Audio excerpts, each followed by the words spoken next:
Voter പട്ടിക ക്രമക്കേടിൽ ബി.ജെ.പിയും തെരഞ്ഞെടുപ്പ് കമ്മീഷനും മറുപടി പറയണമെന്ന് വി.എസ്. സുനിൽകുമാർ. തൃശൂർ പൂരം കലക്കാനുള്ള ശ്രമങ്ങൾക്ക് നേതൃത്വം നൽകിയ ഉണ്ണികൃഷ്ണൻ മാഷ് വോട്ടർ പട്ടിക കലക്കാനും നേതൃത്വം നൽകി.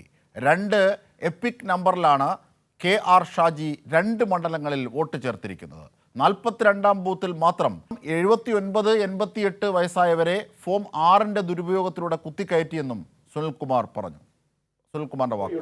ജില്ലാ കമ്മിറ്റി ഓഫീസ് ദീൻദയാൽ സ്മൃതി മന്ദിരത്തിൽ മാത്രം 10 വോട്ടുകൾ ബി.ജെ.പി. ചേർത്തിട്ടുണ്ട്. ഇവരെല്ലാവരും വോട്ട് ചേർത്തിരിക്കുന്ന തേക്കിൻകാട് വാർഡിലെ 42-ാം നമ്പർ ബൂത്തിൽ ഇവരെല്ലാവരും വീട്ടു നമ്പർ എന്ന് പറയുന്നത് ദീൻദയാൽ മന്ദിരം എന്നാണ്.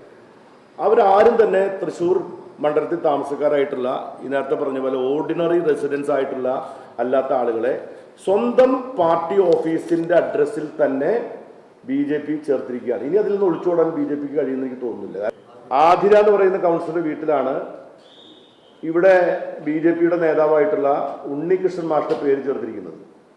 തൃശ്ശൂർ പൂരം കലക്കാൻ വേണ്ടി നേതൃത്വം കൊടുക്കുന്നതിനുണ്ടായിരുന്ന സംഘത്തിലുണ്ടായിരുന്ന ഉണ്ണികൃഷ്ണൻ മാഷ് ഈ വോട്ടേഴ്സ് ലിസ്റ്റ് കലക്കുന്നതിലും ഇവിടെ ഉണ്ടായിരുന്നു എന്നുള്ളതിന്റെ തെളിവാണ് ആതിര എന്ന് പറയുന്ന കൗൺസിലറുടെ വീട്ടിൽ ചേർക്കപ്പെട്ടിരിക്കുന്ന 6 വോട്ടുകളിൽ 1 ഉണ്ണികൃഷ്ണൻ മാഷിന്റെ പേരാണ്. മലപ്പുറം ജില്ലക്കാരനാണ്.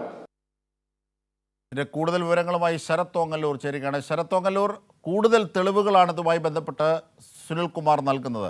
ബി.ജെ.പി. ഓഫീസ് കേന്ദ്രീകരിച്ച് പോലും പുറത്തു നിന്നുള്ളവരെ എത്തിച്ച് വോട്ടർ പട്ടികയിൽ ഇടം നേടിയ വിവരം എന്തൊക്കെയാണ് അദ്ദേഹം വിശദീകരിച്ചത്?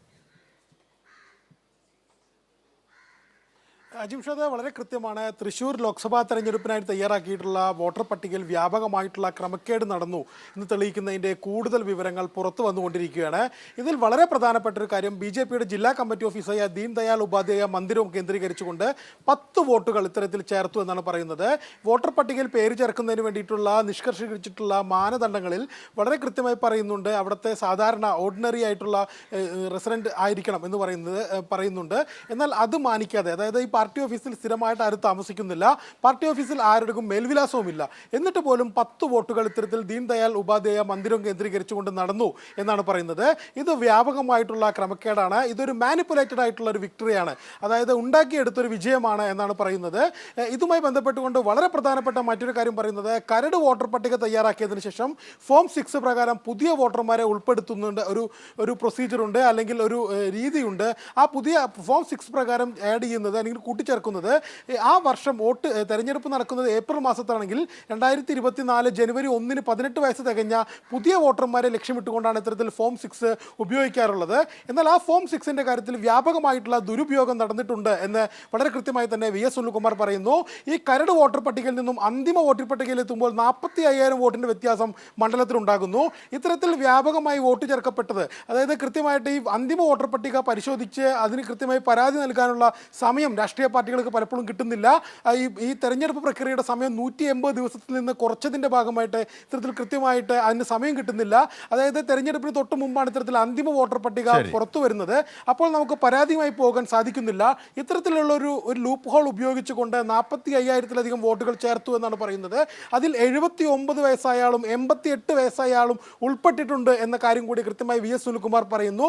ഇതുമായി ബന്ധപ്പെട്ടുകൊണ്ട് മറ്റൊരു ആരോപണം തീർച്ചയായും, അതായത് പുതിയ വോട്ടർമാരെ ചേർക്കുന്ന ഫോം പ്രകാരം 79-80 വയസ്സുള്ളവരെയൊക്കെയാണ് ചേർത്തിരിക്കുന്നത്. അത് തന്നെ ക്രമവിരുദ്ധമായ നീക്കങ്ങൾ നടന്നു എന്നതിന് തെളിവാണ്. അങ്ങനെ വ്യാപകമായി വോട്ടുകൊള്ളയുടെ കൂടുതൽ വ്യക്തമായ തെളിവുകളും ബി.ജെ.പിയുടെ ഇടപെടലുകളുമാണ് വി.എസ്. സുനിൽകുമാർ എന്ന് വിശദീകരിച്ചത്. അതിൻ്റെ സമഗ്രമായ വിവരങ്ങളാണ് ശരത് തോങ്ങല്ലൂർ ഞങ്ങളുടെ പ്രതിനിധി നൽകിയത്.